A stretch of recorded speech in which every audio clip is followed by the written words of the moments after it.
প্রথম কথা, এটা কোনো স্পন্সর ভিডিও না, এটা যা করতেছি নিজের পকেটের টাকা খরচ করে করতেছি। স্মুথ রাইডের জন্য যেমন ইঞ্জিন পাওয়ার ইম্পর্টেন্ট, ঠিক তেমনই চেন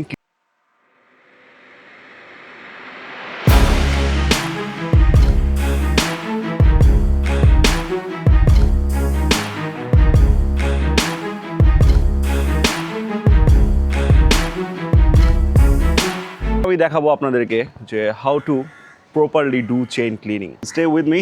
প্রথম কথা, এটা কোনো স্পন্সর ভিডিও না, এটা যা করতেছি নিজের পকেটের টাকা খরচ করে করতেছি। অ্যান্ড এটা আমার পার্সোনাল এক্সপিরিয়েন্স থেকে আমার কাছে বেস্ট মনে হয়। মডেল C1 অ্যান্ড C2 এক একজন এক একটা থেকে ইউজ করে, বাট আমি এটা থেকে অনেক ভালো একটা ফিডব্যাক পাইছি, এই জন্য আপনার সাথে শেয়ার করতেছি। তো চেইন ক্লিন করতে আমাদের যা যা লাগবে, তার প্রথম হইলো চেইন ক্লিনিং যে কিটটা, সাথে একটা কাপড়, যে কোনো আমি মাইক্রোফাইবার ইউজ করতেছি বলে আপনাদেরকেও ইউজ করতে হবে মাইক্রোফাইবার না, আপনারা যে কোনো কাপড় ইউজ করতে পারবেন। অ্যান্ড তার সাথে অবশ্যই যেটা মাস্ট দরকার সেটা হলো একটা ব্রাশ। নর্মাল ব্রাশ দিয়ে আপনারা করতে পারবেন, কিন্তু এটা অত ইফেক্টিভ না। ফার্স্ট স্টেপ, এখন C1 এটা এখন অ্যাপ্লাই করবো চেনে।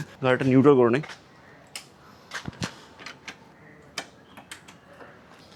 R15 যেহেতু ডাবল স্টেন আসে না, আমাকে সেই ক্ষেত্রে গাড়িটা এক সাইড নিউট্রাল করে এক সাইড গাড়িটা উঠাতে হবে। অ্যান্ড ওঠানোর পর এক হাত দিয়ে হালকা হালকা করে স্প্রে করতে হবে। তো ইউজ করার আগে আপনাকে অবশ্যই এটা ঝেঁকে নিতে হবে ভালো মতো। অনেক বেশি রাস্ট এটা উঠাইতে পারে, এটা অনেক কার্যক্ষমতা অনেক বেশি। WD-40 ইউজ করতে পারেন আপনারা, কিন্তু I believe in more tool. Spray apply করার পর 2 থেকে 3 মিনিট আপনাকে জাস্ট রেখে দিতে হবে যেন এটা অ্যাবজর্ব করে নেয়। তো স্মুথ দিয়ে আমাদেরকে ব্রাশ করতে হবে, কোনো বেশি রাফ করা যাবে না। স্মুথ কোনো ময়লাটা বেরোয় আসে। ভেতরের জন্য এই পাশটা দিয়ে আপনাকে এভাবেই করতে হবে। এই সব থেকে মজার জিনিস। আপনার তারপর একটা যে কাপড়টা দেখালাম, সেই কাপড় দিয়ে আপনাকে জাস্ট ওয়াইপ আপ করতে হবে। 2-3 মিনিট শেষ। এখন এটা জাস্ট ওয়াইপ আপ করতে হবে, তারপরেই এই যে ময়লাটা বেরো আসবে সঙ্গে সঙ্গে। তো সিম্পলি ওয়াইপ আপ করার জন্য আবারও অনেক সতর্ক ভাই,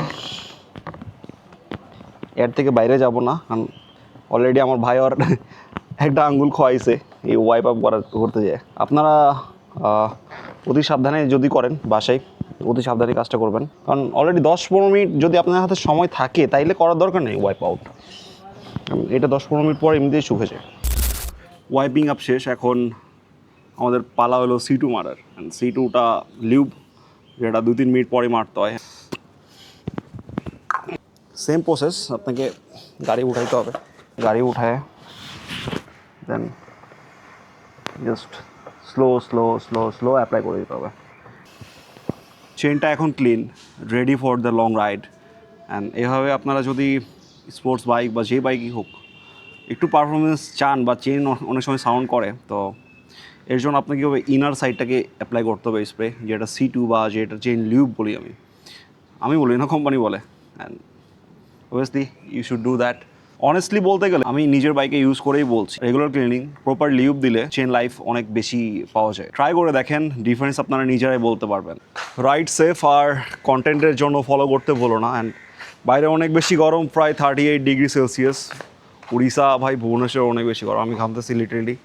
রুমে যেতে হবে, আর এর মাঝখানে আপনাদের একটাই কাজ, ভিডিও দেখেন আর এক্সপিরিয়েন্স করেন নতুন কিছু, দেন আমাকে আর ফলো করে দেন।